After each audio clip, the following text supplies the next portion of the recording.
Hey YouTube, welcome back to MikeyMixTV. My name is of course Mikey, and for today's video we're going to be doing something I can't even think different because we've done a few story times. So we're doing a story time, and this is the story of how I was rejected by Buzzfeed. Before we get into the story time, be sure to leave a big thumbs up, subscribe if you're new, turn on that notification bell. We're like super close to 2k subs. I would like to get there soon.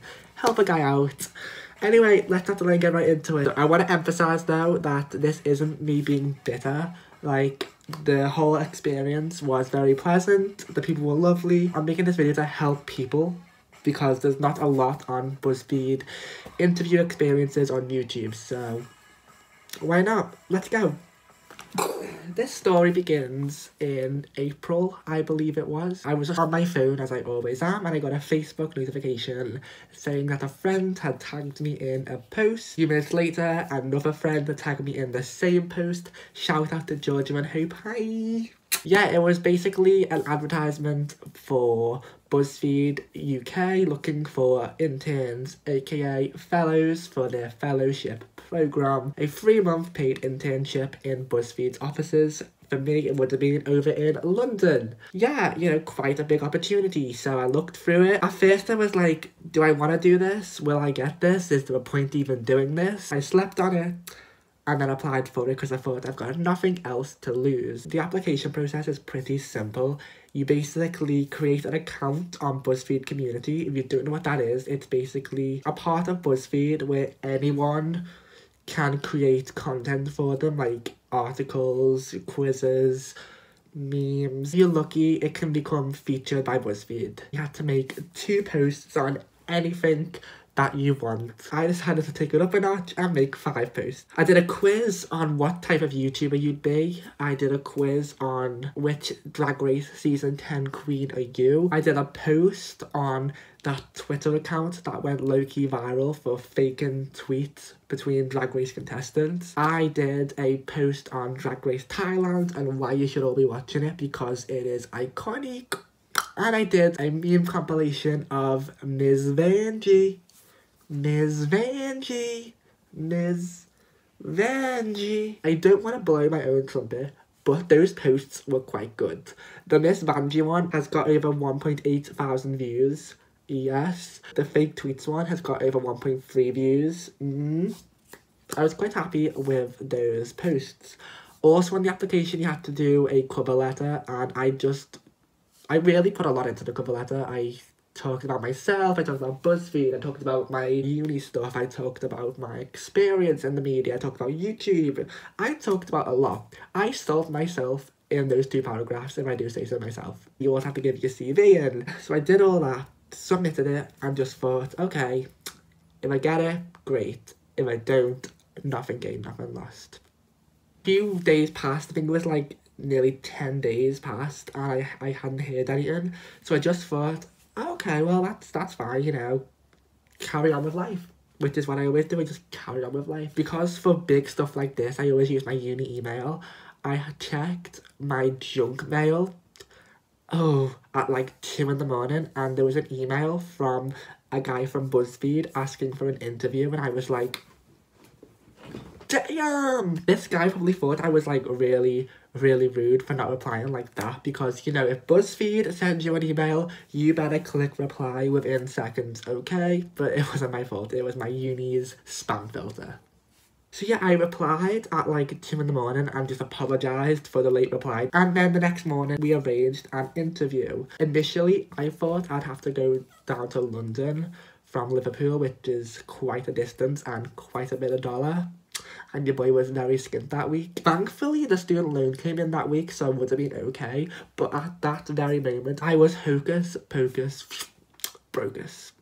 After a few emails, I subtly explained my situation being in Liverpool, and the guy very kindly said we can do a video chat if I want to.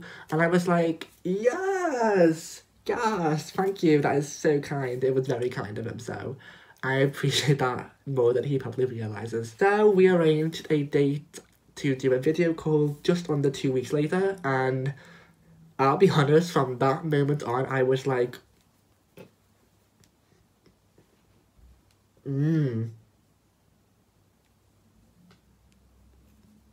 nervous to say the least. So I just sort of calmed myself down. I constantly reminded myself, if I get it, great. If I don't, it's fine.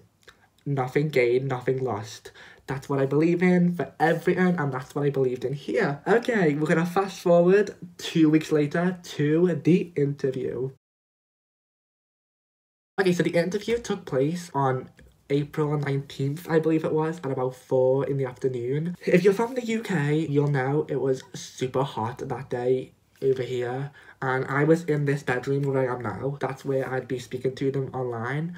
And let me just show you what I had on. Hold on. Look at this like mock collar ensemble piece. You know what? Fun fact. This is all one thing. Yeah, look, I was given private schoolboy realness and it was like 17 degrees. If that's not dedication, I don't know what is. I even had my lucky Lady Gaga cap just there where the camera's sitting, you know, for extra look. But yeah, safe to say I was hot. It was so hot in 17 degrees. When the interview started, the girl was in a tank top and the boy was in a t-shirt.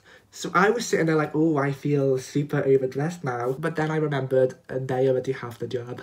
I want the job. I'm gonna get out of this thing quick because it's quite stuffy. That's better. The interview was quite laid back, really relaxing. They were lovely. They were asking me stuff about like myself, my uni, pop culture, YouTube, and how I thought the internship would change my life. And I was quite confident with my answers, I'm not going to lie. I did mention Drag Race a lot because the girl seemed to be here for it. It got to the point where we started talking about season 10, who our favourites were, and I was like, girl, Cameron Michaels is serving looks, and she was like, oh no, she's not for me. But we both agreed that Ms. Cracker is the icon. And I don't know about you guys, but I am going to take pride in the knowledge I got an interviewer to say, Ms. Vanjie, Ms. Vanjie, Ms. Vanjie. Because I did. I feel like the one thing that I possibly did wrong was I mentioned my interest in video production and the video side of Buzzfeed, because at that point they were like, see, at Buzzfeed UK we mainly do the written articles. It's mainly LA who do the videos and stuff. Can get involved with the videos, but we don't usually. At that point I was like, okay, you know, that's fine. I didn't apply for video editor. I applied to be a fellow. I knew I was going to make articles, but I was just going to be honest with you all. So that might have been the downfall of the interview. Possibly. The interview as a whole lasted around half an hour, and I don't know if that's a good thing or a bad thing, but I enjoyed myself. They were enjoying themselves. The girl more than the guy, but you know, he wasn't a Drag Race fan, and me and the girl, we were like stunning, and I was here for it, as I've already said. At the end of the interview, they told me that I'd find out within like the next week. So this was on Thursday the 19th. So there was a whole week of silence, and I was just like,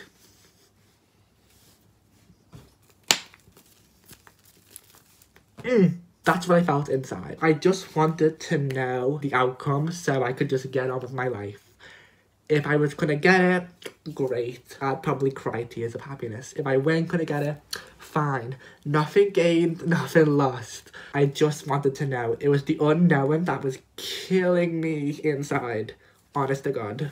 And then I started going through Twitter being like, BuzzFeed internship, BuzzFeed fellowship. And some girl had tweeted a screenshot of a rejection email. And I was like, I don't have a rejection email.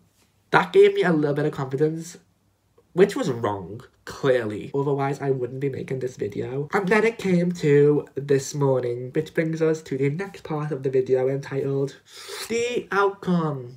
Literally an hour ago exactly at 11:11, I checked my uni emails and lo and behold, in the junk email was the response from BuzzFeed.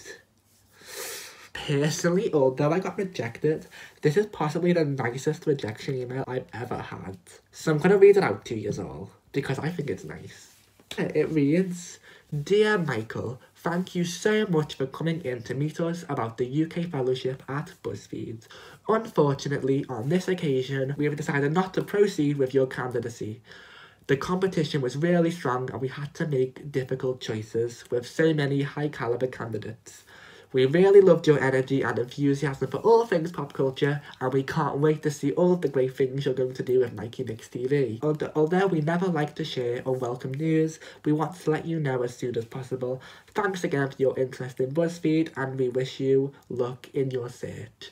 Kind regards, the Buzzfeed team. So yeah, like, it was a lovely email, all things considered. So I'm not bitter, I'm not upset. Overall, it was a very pleasant experience, you know. To say that I got an interview with BuzzFeed is something in itself. Not a lot of people can say that, so I'm considering that a small victory. Although it would have been great if I did get it, I'm not disappointed, I'm not upset. Onwards and upwards is what I believe. And now I'm going to give you all some little tips on how to at least get an interview with BuzzFeed. Okay, so honestly, tip number 1 would be to write about something you're passionate about. As I've said, you have to make 2 articles for them. Do something on something you enjoy. No brainer, really. Tip number 2 would be spend time on the cover letter because it's important. You only have 2 paragraphs to sell yourself. So really choose what you want to present, but make sure you're presenting yourself in the best light. Number 3, have a good CV, if possible. What I do is I have 2 CVs. If I'm applying for like internships, I'll have all my media experience in because I mainly do internships in the media. And if I'm doing like a generic part-time job application, I'll have a separate CV full of like places I've worked, like shops and restaurants and stuff. Because I figured internship people aren't bothered that I worked in Debenhams for 3 years. Let's be honest. And honestly, step number 4 is probably the most important one. Just go for it and don't be disheartened if you don't get it. At the end of the day, you gave it your best shot. That's all you can do. And if you do decide to apply for a BuzzFeed internship, hopefully you get a bit further than I did. Good luck, guys. So guys, that concludes the end of today's video. If you did like what you just saw, be sure to again leave a big thumbs up. If you haven't already, subscribe if you're new here, turn on that notification bell and let me know what you want to see in future videos. As usual, the links to my social media are going to be on the screen here and down in the description. Be sure to follow me on everything. And as I say in all my videos, until next time guys, stay safe, be happy and keep on jamming. Bye guys.